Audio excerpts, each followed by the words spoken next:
Alright, going to do a video quickly on the origin of this right here, Sudoku. Am I saying that right? Sudoku, yes. Yeah. Okay. Wife was a real big fan of this thing because she likes brain teaser types of things, crossword puzzles and word finds, stuff like that. And, you know, whatever, just between doing things, meals and whatever else and work and things, she just sits down and does one of these occasionally. But I don't know why it was, but it was like every time she'd be doing one of these, I'd get like this irritated feeling and just like kind of mad about it. And the other day, the Lord put it in my mind, why don't you look at the origin of this thing, the Sudoku thing? And I thought, yeah, okay, you know, to me it just was like, well, you know, it's not my thing. But I'm kind of shocked to see what the origin of the Sudoku thing is. I'm going to show you this and how Satan is so subtle he can get things into your home without you even realizing it. So here we have the article that I found. It says here, Sudoku has its deep roots in ancient number puzzles. Then it gets into magic squares. Check this out. Magic square puzzles, which involve the ordering of consecutive numbers into a square, comes to us from the mists of history. The magic square is first documented in China 2,000 years ago. The puzzle is both numerical and positional problem, as all the rows, columns, and diagonal lines through the grid must add up to the same number. Okay? I remember learning something about that in one of my math classes in my junior high or high school years. It was something similar to that, where you had to, the lines, vertical, horizontal, diagonal, had to add up to a certain number. I forget what the math class was called or the subject was called. No idea. But then check this out. Solutions were considered to have mystical properties and became part of the Chinese I Ching Book of Changes method of telling the future. That's called divination in our King James Bible. So this thing actually goes back what looks like a seemingly innocent little, oh, it's just innocent, just fun, whatever, little brain teaser. No, it's actually divination. And I know somebody's going to say, well, I don't use it for divination. I don't use it. But you see, the Bible says to abstain from all appearance of evil. Right? And very interesting. We'll show you a bunch of more connections here. This is the guy that supposedly came up with this thing. Basically, he didn't really come up with it. He just popularized it. Started bringing in the thing of, you know, these number puzzles, these magic puzzles, and making them popular. Interesting connections with this guy, and but his name's Leonard Euler. Here you can see it, and he's also tied to Isaac Newton and Gottfried Leibniz, whatever how you pronounce his name. Some interesting things here. We'll show you where he was educated at and some of his other connections. Just, you know, again, what's the mindset of why would you take a magical puzzle and bring it into the mainstream? That's important to understand that. French interlude, where's that at? Brief and localized. Yep. A brief and localized version of Magic Squares appeared as a newspaper puzzle between 1890 and 1920 in France.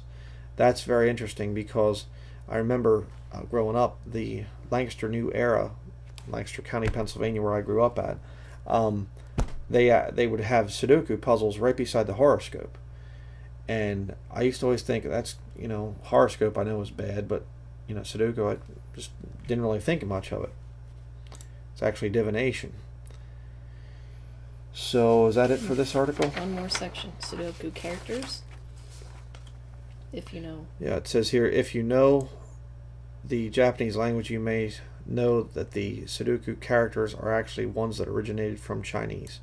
So again, it's not, you know, that this thing is just a Japanese, whatever, came from China. And there's a lot of mysticism within the Chinese and a lot of the Orient and things over there. So I thought that was interesting. But here's a PDF file on this Leonard guy that came up with the founder of the Sudoku puzzle that they traced back to.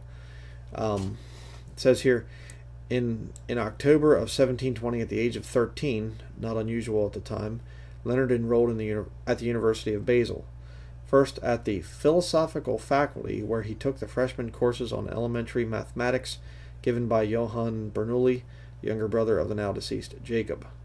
And then down to in 1723, Euler graduated with a master's degree and a public lecture in Latin comparing Descartes' system of natural philosophy with that of Newton, Isaac Newton. So, philosophy. The guy that came up with the Sudoku thing, popularized it, was into philosophy. What does the Bible, the King James Bible, say about philosophy again? Yeah, beware lest any man spoil you through philosophy. Interesting. Very. But let's look at the University of Basel here. This is kind of an interesting thing. Here we have the picture from their website. History. Inaugural ceremony at the Basler Minster. Bishop Johann von Wenningen names Georg von Anlau kneeling on the front. First rector on 4th April 1460. And hands Mayor Hans von Flachslanden. There you go. The deed of foundation. Sorry, my tongue's a little tied right now. The university opened. The university opened with a mass held at Basel Minster on 4th April 1460. You can look up the Basel Minster thing. It's a huge, big cathedral. Supposedly a former Episcopalian church building. Yeah. So they say. Go down to the 4 faculties become 7. From the very beginning sentence. Yep. Let's read this paragraph here. It says, from the very beginning, the basic organizational structure was comprised of 4 faculties: theology, law, medicine, along with the faculty of arts, which later became the faculty of philosophy. The faculty of arts sought to provide a solid basis of knowledge and prepare students for studies in theology, law, and medicine. Otherwise known as spiritual formation, theological formation, formation of priests. Those are all words used interchangeably in the Roman Catholic, Vatican, Jesuit structure. That's what they use to, in various forms, to either say, we're going to open up a openly Jesuit institution, an openly Catholic university or college, or a quote-unquote independent college or university. But it's still the same basic tenets, whether you go to an openly Catholic or Jesuit or not institution. And the next section, periods of prosperity and of stagnation, that starts with the Reformation years. Okay. Says here, the Reformation years were a true test for an institution so strongly shaped by religion. No, it's called Catholicism. Yeah, very much so. And scroll down to the chronology. Find it interesting too for the Catholics out there, this is, you're attacking the Catholics and stuff. Did you see the symbology? Just hold on a second there. Why are Catholic educated men coming out and studying, first of all studying philosophy, and then getting into bringing magic, ancient Chinese magic, and making it mainstream, divination and stuff, dabbling in all this stuff. We'll get more into that here as we continue, but interesting picture there. Kind of tell who's in charge, you know what I mean? 1460, the University of Basel celebrates its founding at Basel Minster. And then 1527, the doctor, alchemist, and philosopher Paracelsus teaches as a professor of medicine. The medical establishment is tied in with this thing.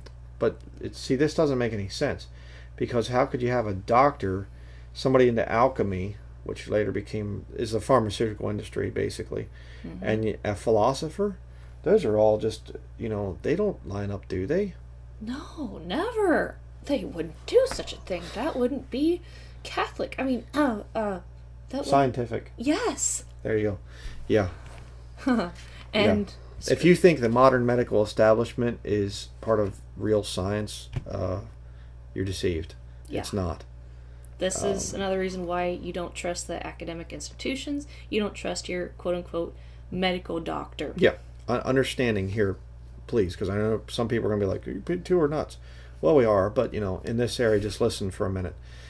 Alchemy is basically these guys, these alchemists and things, were always trying to find a way to turn different chemicals and make it into gold and things. It's chemistry combined with occultism is what alchemy is. I mean, look it up.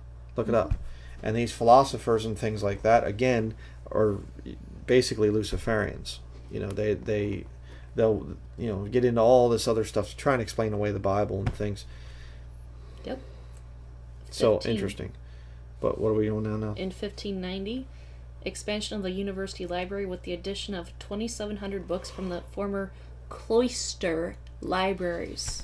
I emphasize the word cloister because it is indicative of the Roman Catholic monastic order, whether it be a monastery or a convent of monks and nuns. Cloister means enclosed. Sometimes it can be an open cloister, other times it is usually closed. And ironically, there are dorm halls on college and university campuses that are almost completely closed in and could be termed as cloisters if you really want to get to the bottom of where that architectural design comes from. So there's even subtle monastic tentacles of Catholicism in your quote-unquote independent college and university campuses. Yeah. They just call it different terms. But let's continue. And 1822. Yep. What do we got there? The university begins publishing its course directory in German instead of Latin. Only the Roman Catholic Church utilizes Latin and loves to do so because most people don't read and understand the language. And hence the Catholic hierarchy in the Vatican, and of course the Jesuits alongside them, they speak in eloquent mannerisms and fair words and speeches, and it sounds all high and mighty because they speak in Latin. But Latin is really the true... How would you describe Latin? Well, it's just Latin is a language. I mean, fine, whatever, but it's just it was used by the Catholic Church for over 1,000 years to keep people in subjection. Yes. Keep people dumbed down. And, there's still Catholics that are very vehement in their desire for the Mass to be said only in Latin. And, that's the official holy language of the Catholic Church. So, Latin is an African language, too, by the way. So, that's kind of an interesting thing. Alexandria, Egyptian, things there. I mean, when you had Jesus die on the cross, there were 3 languages, Greek, Hebrew, and Latin, representing the 3 kindreds, basically, the 3 descendants of the sons of Noah, Shem, Ham, Japheth. Another study. But what are we going to next here? Then we go to the next article on Leibniz. The very first sentence, starting with over a period of about. Okay. And only that sentence for now. All right. Over a period of about half a century, Leibniz professed in letters and writings his strong and continued interest in China. So this is another one of the guys that worked with, what was the guy's name? Euler. Euler. Okay, Euler. Yeah. So he was very much interested in China. You could even potentially say that this was one of the mentors of Euler, as we'll see later on why I say that as a possible theory. Okay. Go down to the sentence starting with it became Okay. It became persistently extended and more profound as a... You just read it. I'll just highlight. Okay. It became persistently extended and more profound as a result of the conversations carried on in Rome in 1689 with the Jesuit Father Grimaldi. From these discussions emerged Leibniz's vision of a hitherto unknown cultural and scientific exchange with China. A mutual exchange of knowledge in all areas in both theory and practice. Ironic, because that's what academia does today. They have a lot of theories about how to do things, but practical function of how to do, say, operating a farm. Academia says, we have a lot of theories, and they sound so plausible, but when you actually work on a farm and start a farm in practice, in practical functioning, it's a whole lot different. You throw out all the stupid academic theories, and you see very quickly what works and what doesn't. Yep.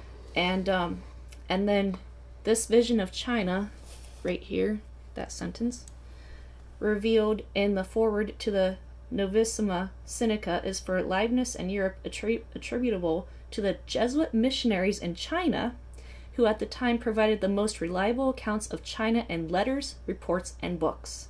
And one more sentence. In this very period, Where? very first sentence of that paragraph. Whoa. Come on, stop being so stubborn. In this very period stands Leibniz's direct correspondence with the fathers of the French Jesuit mission, who, as royal mathematicians and members of the Académie Française, had also been sent in 1685 by Louis XIV on a scientific mission to China. China's origins and relationship with the Jesuits traces back far beyond than most people think. Of the recent happenings of today, China now creating everything in the world, almost every Made in single... China. Yeah. Yep. Yeah. Or made in Taiwan or Hong Kong. It's all China. Yeah, a lot of the stuff I haven't even seen yet. She just, did the research. So yeah, this... Interesting. So you basically have a Jesuit instructing this Leibniz guy, and basically I can't say telling him to study this stuff and whatever else, but I mean, it's the Jesuits, they're missionaries getting into these countries and things, and again, that's what people don't quite understand. I mean, 1540 or so? 1540 was the founding of the Jesuit order. Yeah. And since 1540, these people have been going around the world and infiltrating literally every country on the map. They get kicked out of countries. Do the historical research. The Jesuits have been kicked out of countries. Why is that? Because they watch my videos, I guess, on YouTube, apparently, according to some, they're followers of me or something. No, because the Jesuits are a very satanic order. And they get in there, and these guys are experts at philosophy, they're experts at mathematics. They look for the intellectuals, okay? The ones that really, follow the Luciferian formula of Genesis chapter 3 of, yea, hath God said. That's what these guys do. And they will get into politics, they will get into medicine, they will get into whatever they can to bring people into bondage, to bring people into subjection. Spiritual bondage. You bring spiritism type of stuff into your home and you leave it there. We're going to be burning these after this video is done. Just wanted to use them as props, but if they can bring spiritual things into your home, they're gonna diminish your effectiveness as a Christian. So just wicked. But anyways, is there anything else in this one? No, not of this article. Okay. This is the AIMWORK website of the Rosicrucian Order. Ancient, what is it? Ancient Mystical Order of the Rosy Cross. Okay. Or Rosicrucian, depending on what language. Sir Isaac Newton, this is a podcast page from the Rosicrucian Order's own website. Sir Isaac Newton, mystic and alchemist, staff of the Rosicrucian Research Library. Many people are familiar with Sir Isaac Newton, 1642 to 1727, one of the most extraordinary scientists and mathematicians in the history of humanity. In this article, the staff of the Rosicrucian Research Library introduces us to Sir Isaac Newton, passionate, mystic, and the world's most famous alchemist. I just have to tell a little blurb of a story here about Newton. Back right after I got saved, I made the stupid mistake of thinking online dating site through a website called christianmingle.com was the name of it. And, I had posted a profile on there, thinking, you can imagine that I thought at the time, I'll be able to find a husband through this website or something. Well, obviously the Lord didn't want that to work out, and I thank Him for that. But the point of this story is somebody had sent me a message, and they mentioned the word Isaac Newton was a Christian. I forget what the whole message said before that, but they tried to portray Sir Isaac Newton as a Christian, as an actual Bible-believing Christian per se. And when I read that, I thought to myself, let me look this up. was he really a Christian? And I did a little bit of research. I didn't find this at the time. The Lord showed me this recently. But at the time I got a funny feeling about Isaac Newton being heralded as a great Christian man and scientist. And so I disregarded the rest of the message because I thought to myself, if this, professing Christian guy on this website is saying that Isaac Newton was a Christian, and thus far my research doesn't tell me that that's the case, and knowing my background, I really felt odd about Newton being called a Christian. I said, well, I'm not even going to try and take heed to anything else this guy is saying. I think it was something to do with me saying I was a Ron Paul captain, neighborhood captain, I forget what the thing was called, for the politics thing, which I was actually, that whole thing started only because a local businessman from my hometown hypnotized me into the political scene, but that's another thing.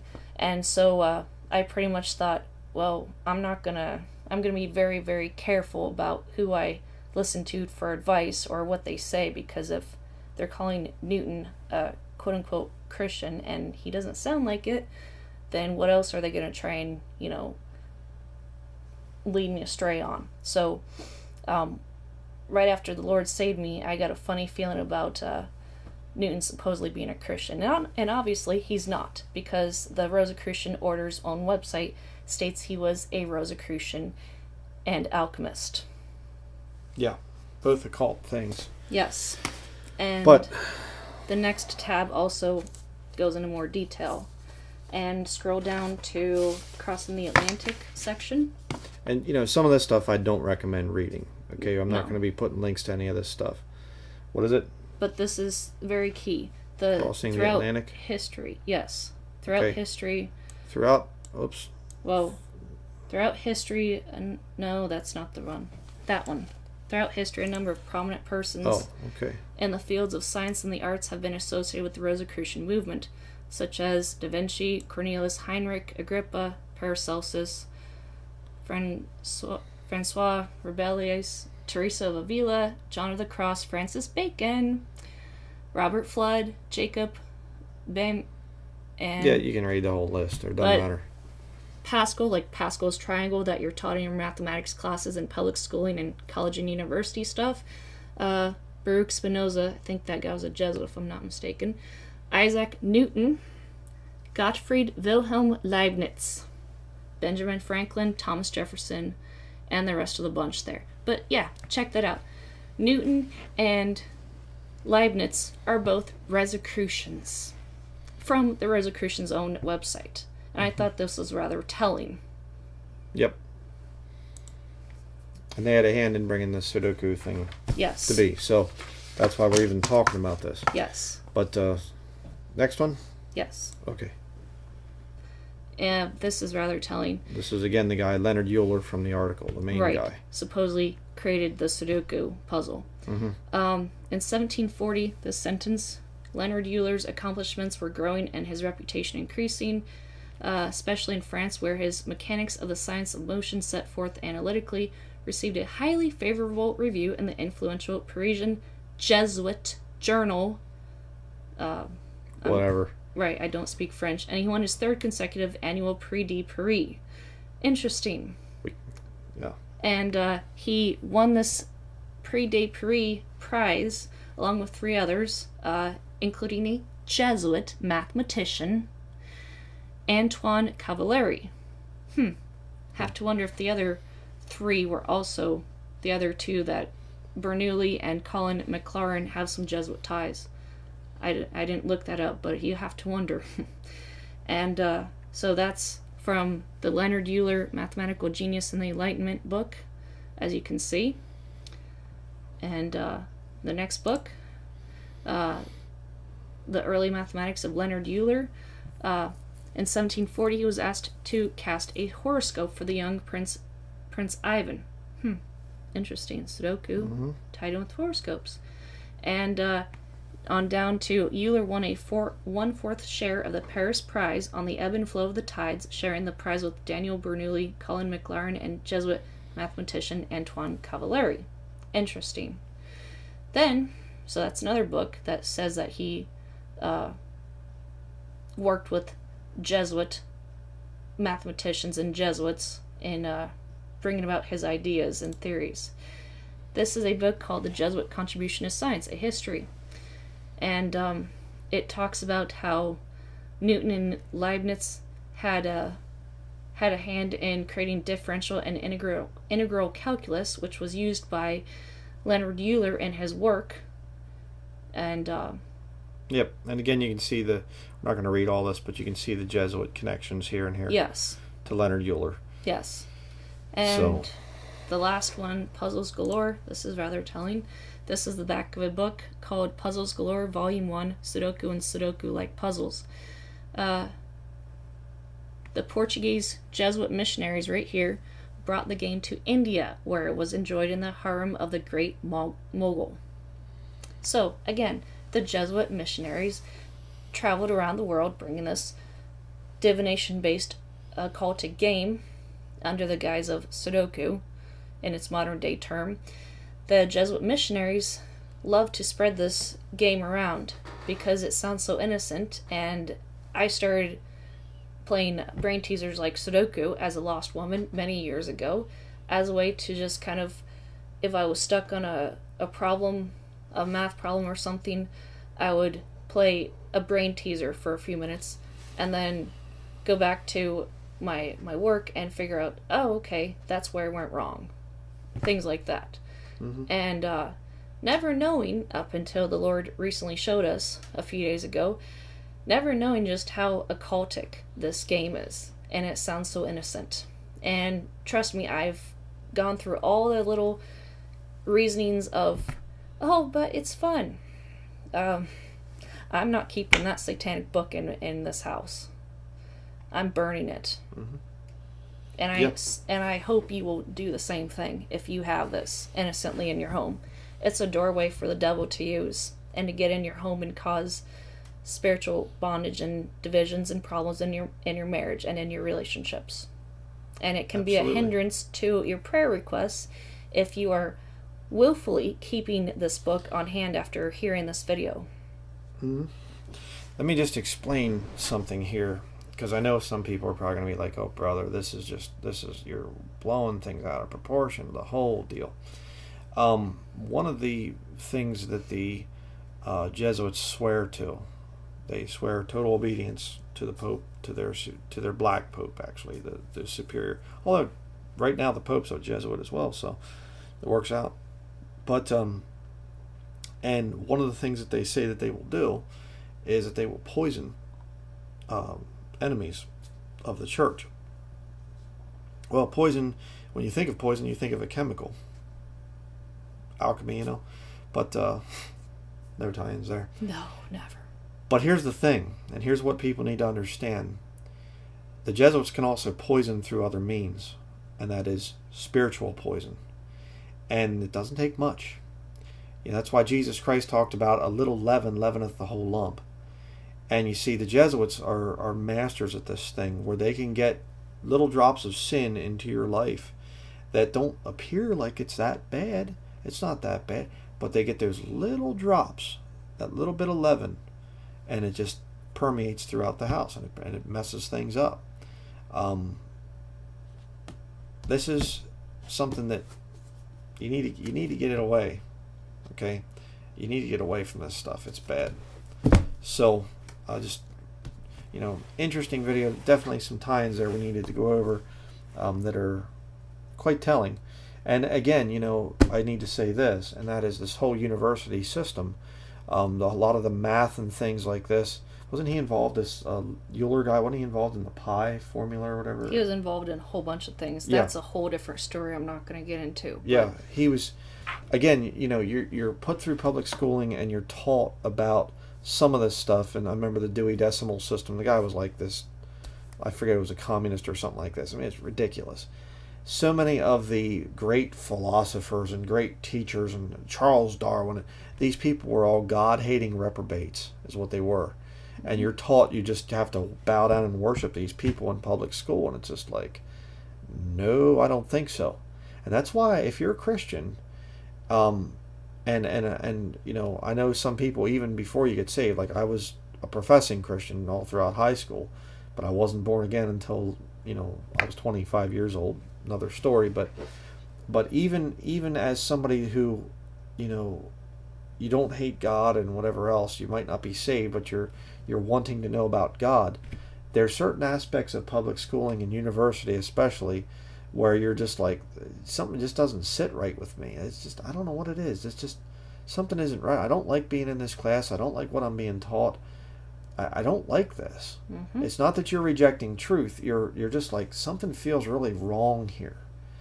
Well, it's a lot of it is because these people that are coming up with our modern day systems of math and quote unquote science, it all goes back to the occult and to divination and magical practices and things like this. I mean, it's insanity what it now is being passed off as medicine and science and learning and stuff like this. And that's why you go off to the university, and the more of this type of stuff that you study willingly, philosophy and stuff like that, it will ruin you. I mean, when the Bible says, beware lest any man spoil you through philosophy, think about what's being said there. You are spoiled, you are rotten, and after you go through all this philosophical training. And you're ever learning and never able to come to a knowledge of the truth, just like the King James Bible says. Why? Because you will never, ever, ever hear about this type of thing in your classes. You will never hear about the origin of calculus. You will never hear about who founded algebra. You will never hear about any of this stuff. Yeah.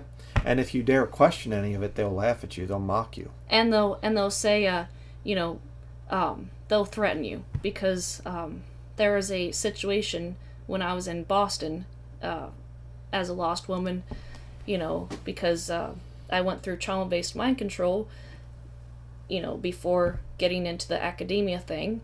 And, it was always crammed down my throat. You will go to college. You will get a degree. Almost in that demeanor.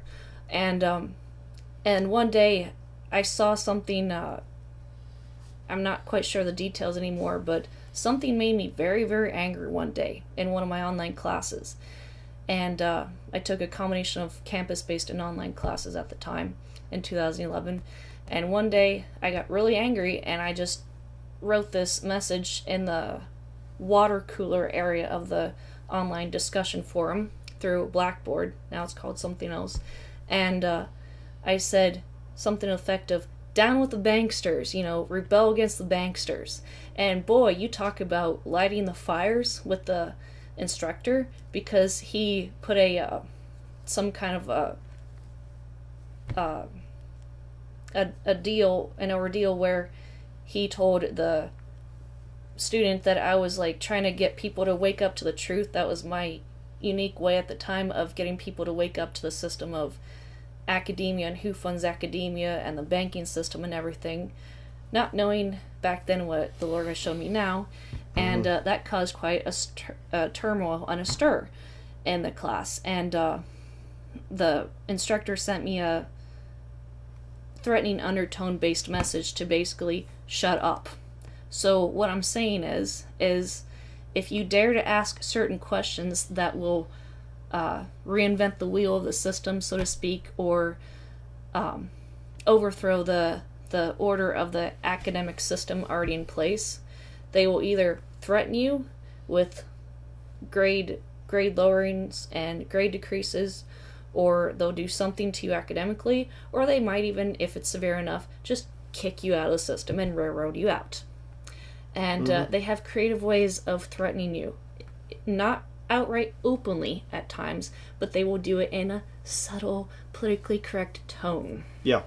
And, she's saying all this because we do get, a lot of correspondence with people, and they say, my parents want me to go to the university, I'm in the university, and whatever else. Do what you can to get out of that thing. Yes. Okay. And I just need to say this because a lot of people don't get this, and that is, when you are a Christian and when you get saved, you're going to find that there's a whole lot of stuff that you've been deceived on, a whole lot of stuff that you are involved in, and you're going to go, wow, okay, how on earth am I going to clean all this stuff up? And you're going to see those that are saved that are like way down the road, like, like they've been through that road of sanctification. Don't get frustrated, okay? It's a process, brethren. If you're in the university thing, okay, start to work on ways to get out of it. Yes. All right. If you can walk away from it, do that. If you can't, well, then try to pray about it. Ask the Lord for direction. Ask the Lord for leading. All right. This is something that you can do quickly. All right. This thing is from ancient Chinese divination magic number puzzles. All right. The Lord's not going to bless you if you keep this kind of junk around. All right. Get rid of it. Burn it. All right. Don't put it on eBay and try to get some money for it or whatever else. No. Get rid of it. All right. Burn it by fire. That's the method that was done in the book of Acts. All right. They brought arts and divination types of things together and they burned them. So that's what you got to do. And, when you watch our videos, please don't think that we're saying that you're just like, we get this all the time. People say, oh, you think everybody else is lost. No, we don't think that, okay? What we're saying is there are things that if it's wrong, then you clean that thing up in your life. All right? Get away from this stuff. And the Lord will lead you along. He's leading us along. I mean, literally, this is just a couple days ago. This whole time we've been in ministry, she plays us just occasionally and things the whole time, and we had no idea. I mean, we just totally ignorant of this thing, that this is ancient Chinese divination stuff, and we're going like, oh, brother. And sometimes I would even do a Sudoku puzzle before going to bed at night because it was my way of unwiring my brain. I have a very, very active brain, and sometimes I don't... Okay, thought pattern. You always steal my thoughts. He acts all innocent. I am innocent. Everything that's wrong with us, it's her fault. So. Yeah. But seriously, yeah, she would use this type of thing to, like, when she's going to bed and stuff, and I always had a weird feeling about this, and I didn't understand why. So, and again, learn to rely on the discernment that comes from the Holy Spirit. If you start feeling kind of weird about something, do a little bit of research and see where did this, whatever it is, come from. So we've ranted enough here. Just wanted to do this video just as a little bit of a heads up to anybody out there. If you're messing around with this Sudoku stuff, get rid of it. Okay, it's Chinese divination essentially. I was ignorant until the Lord showed me. I had no idea. Yeah. And if you're ignorant about it too, please get rid of it by fire. And if you watch this in its entirety and you still want to comment and say things like, I don't believe you, that's a lie, that's stupid, I'm not going to believe this. If you're willfully holding on to this thing after seeing this entire video, thine own wickedness shall correct thee. Yep. So that is going to be it. Thank you very much for watching.